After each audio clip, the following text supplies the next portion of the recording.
Hola, ¿qué tal, queridos amigos? Nuevamente nos encontramos para seguir analizando lo que la Biblia dice.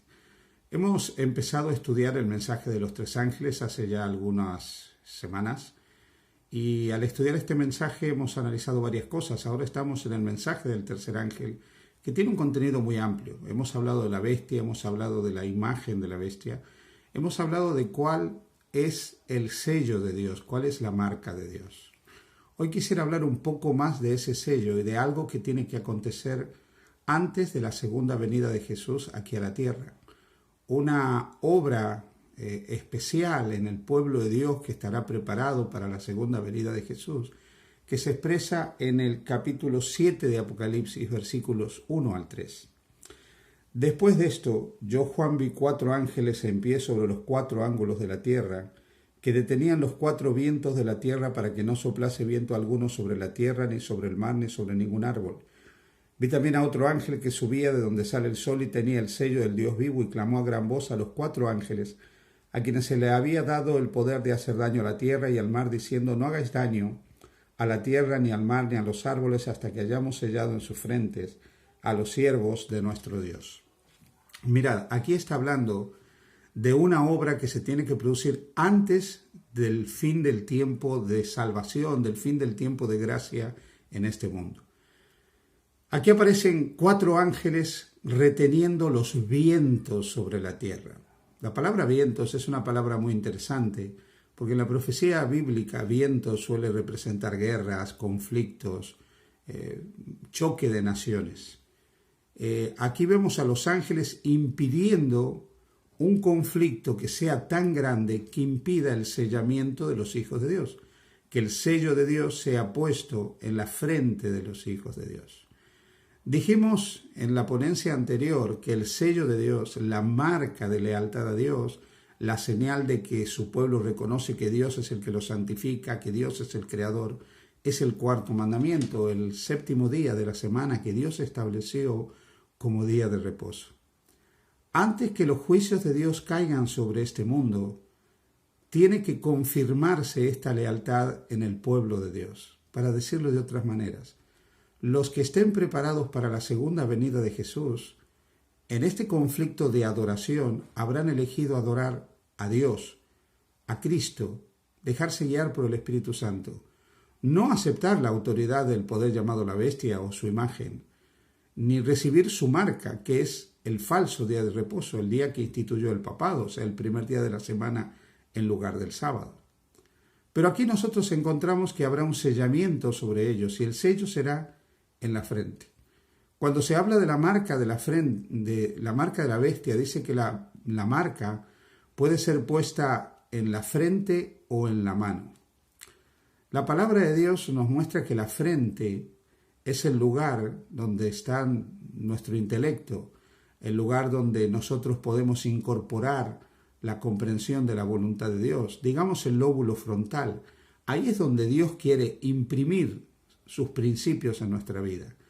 La mano, como bien dice el libro de Eclesiastés, representa el hacer del ser humano. Ya lo dice Eclesiastés: todo lo que te venga a la mano para hacer, hazlo según tus fuerzas.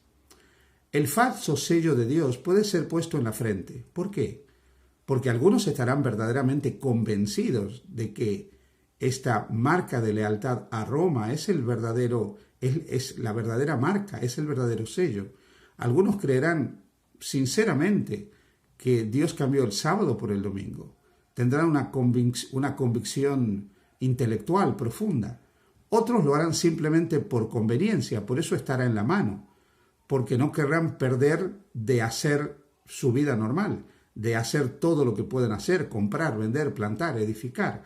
Recordad que aquellos que no acepten ese falso sello, el sello, esta marca que impondrá finalmente la imagen de la bestia, que es la imposición del domingo como día de reposo, no podrán comprar ni vender. Pero aquí nosotros encontramos que el sello de Dios solo puede ser puesto en la frente. O sea, no puede ser observado el primer día de la semana por conveniencia, el 7º día de la semana, por conveniencia. Por lo tanto, el sello de Dios tiene que ser algo resultado de una convicción profunda en el creyente. Es cierto que Dios nos sella con su Espíritu Santo. Por ejemplo, en 2 Corintios 1, 21, 22, dice, y el que nos confirma con vosotros en Cristo y el que nos ungió es Dios, el cual también nos ha sellado y nos ha dado las arras del Espíritu en nuestros corazones.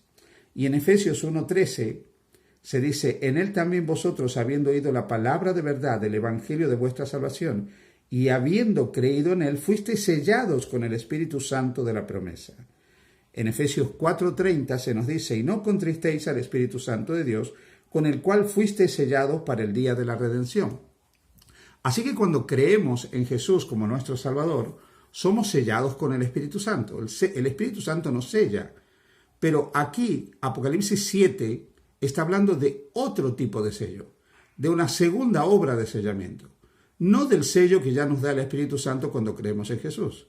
Aquí está hablando de un sello que tiene que ver con este conflicto de adoración en el tiempo del fin, con una convicción interna profunda que Dios pone en sus hijos en el tiempo del fin para que ellos se mantengan fieles y leales a todos sus mandamientos, incluso el cuarto mandamiento que expresa claramente cuál es el día de reposo. En ese conflicto de adoración final, este día, el séptimo día, el día de reposo expresado en el cuarto mandamiento, será parte de la piedra de toque que marcará a los verdaderos de los falsos adoradores. Hará distinción entre los verdaderos y los falsos adoradores. El profeta Isaías, en el capítulo 8, versículos 16 y versículo 20, dice, ate el testimonio, sella la ley entre mis discípulos, a la ley y al testimonio. Si no dijeren conforme a esto, es porque no les ha amanecido.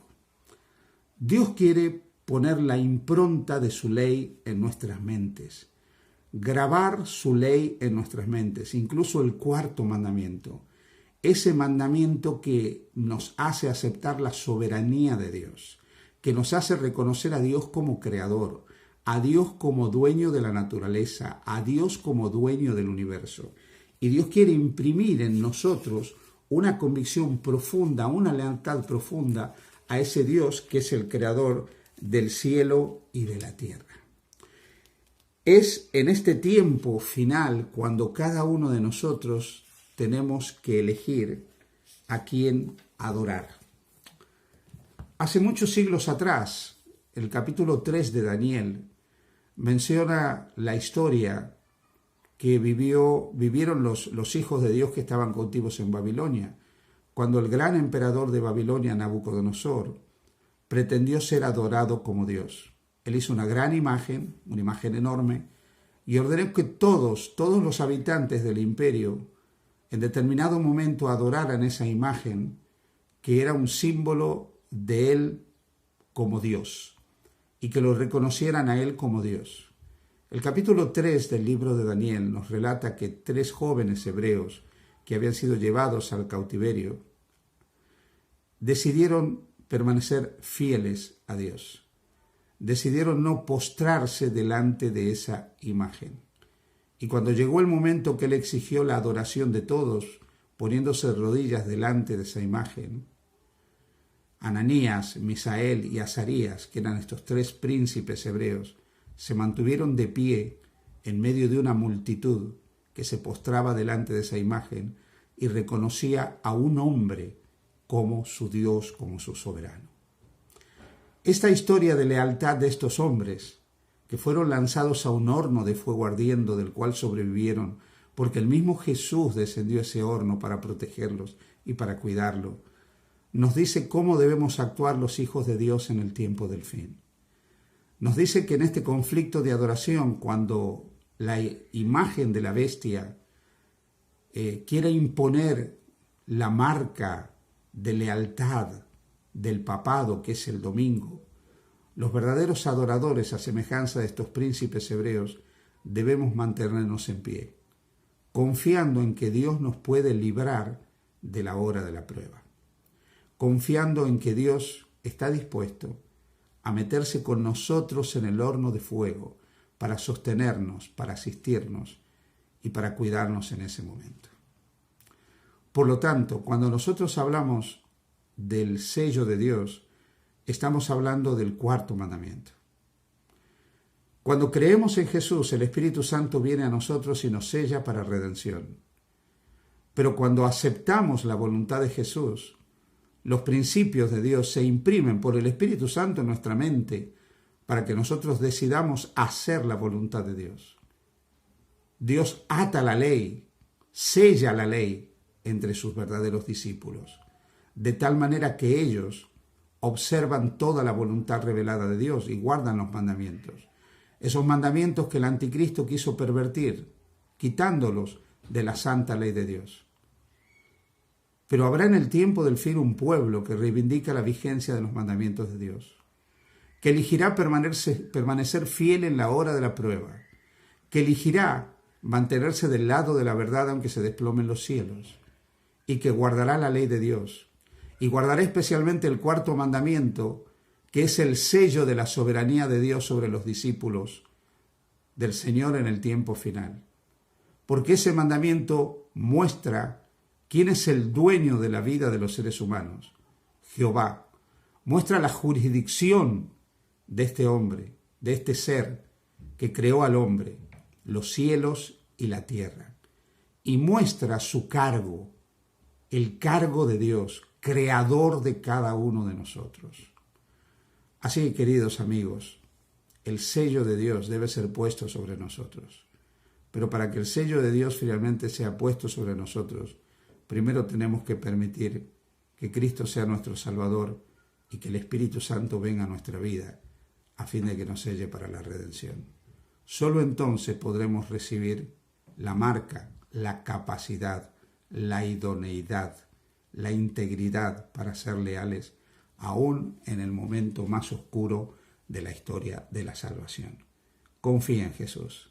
Él tiene cuidado de tu vida y Él te dará poder para ser fiel en todo momento hasta el día de su venida. Que el Señor te bendiga.